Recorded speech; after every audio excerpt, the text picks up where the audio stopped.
Hi, everyone. This is Kevin Martin, Chief Research Officer at i4cp. Very excited to share with you a little bit about what we've produced for you to utilize and what's coming out from the research at i4cp in the coming months to round out 2021.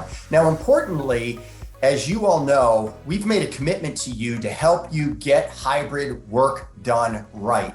From all the things we're doing from a community standpoint, all the way through to the research that we're studying, as well as the assets like tools, et cetera, that we're producing, we are committed to help you throughout these new ways of working, all the different disruption that's happening, et cetera. So what I'd like to share with you is many of you are familiar with our research report that we published From Cube to Cloud, the Next Era of Work. But what you may not know are all the toolkits that we've been producing and that are coming your way. Now, these range from flexible work decision guides to getting hybrid work right HR business partner guides and getting hybrid work right manager guides, among other things. Now, we are just about to release to all of you a brand new report that we're really excited about on the heels of From Cube to Cloud that we call Accelerating Workforce Readiness. And like our study From Cube to Cloud, Accelerating Workforce Readiness is also a global study. In fact, we had survey respondents from over 80 countries represented in this particular data set. So what can you expect that's coming your way?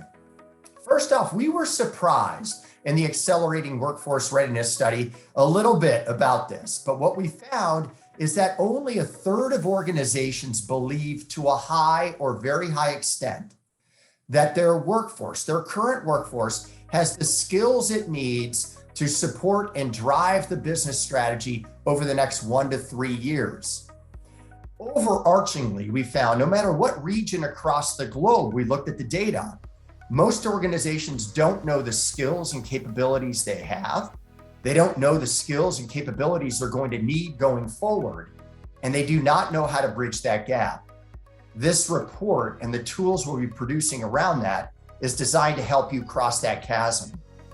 Now, another area that's hitting most of you is around human capital disclosure. As you know, the SEC is mandating it right now. And it's really up to organizations to interpret what's material for them. But we just conducted another study at the end of August to find out, okay, several months into the SEC's mandate, who is presenting or how many companies are actually publicly disclosing human capital data and what type of human capital data is that? And so this data is now available to all of you. We'll be producing a blog on this for you all to consume here real quick. Now, we also have been regularly throughout this year conducting surveys around the organization's response to the COVID vaccinations. Do they encourage them? Do they mandate them? Are they incentivizing people to get them? Well, we just came out with a new survey on the heels of President Biden's mandate around vaccinations.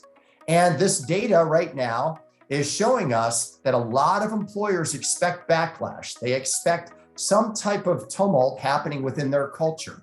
They do expect that it will end up being something that they'll lose talent around. However, we also have found that most organizations believe that ultimately it's going to be good for their organizations to have this. So we just produced a blog that's available for you now that gets into those initial findings. We hope that you have a chance to take a read into that.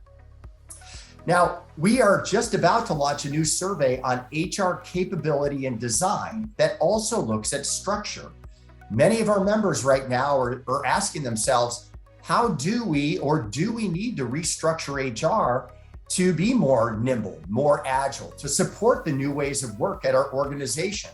So this survey explores that, but it goes beyond the structure piece. We believe there are certain considerations that are just as important, and those considerations are these. When is HR pulled into business strategy conversation? And what is HR asked of? What's its contribution in that business strategy process? How often does the head of HR meet with the full board of directors beyond the compensation committee? So that data will be available starting in middle of October.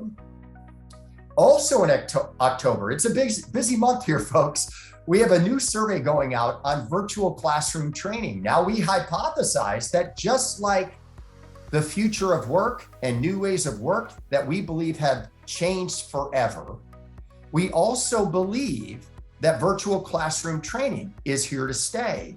And we'll be exploring that. That data will be available towards the end of October for everyone.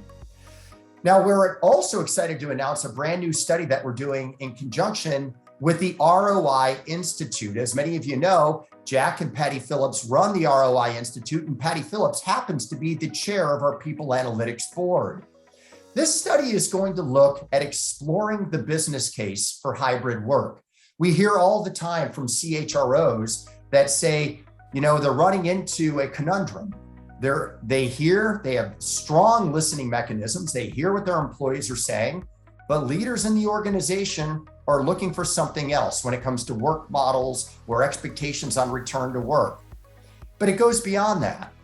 There are many, the World Economic Forum, investors like BlackRock, State Street Advisors, others, that are really pressing organizations on their commitment to ESG and what are they doing around environmental, social, and governance. Well, we believe that hybrid work plays a role in that, in positively impacting the environment. How does that fit in to the business case for hybrid work? All of that will be studied in that particular study. Now, we also have a new study that we'll be conducting in partnership with the University of California, Berkeley. Now, they've been looking at compensation practices across Europe, and now we're going to start looking at compensation practices across North America. And things like geographic-based pay come to my mind when I hear about that, especially in these new ways of working. That survey will go live towards the beginning of November, data available towards the end of November for everyone. We also round out every year looking at priorities and predictions. We'll be doing the same this year. You'll have access to this at the very start of 2022. But this is a look where we survey every single person who serves on an i4cp board. As you know, we've got a couple hundred people that serve on our boards that range from our Chief HR Officer board to our Chief Learning and Talent Officer board, our Total Rewards Leader board, our Talent Acquisition Leader board, our People Analytics board, our Chief Diversity Officer board. We ask those folks, what are their top priorities for the coming year? And we go beyond them as well, but we'll be formulating that perspective and bringing it to all of you at the very start of 2022.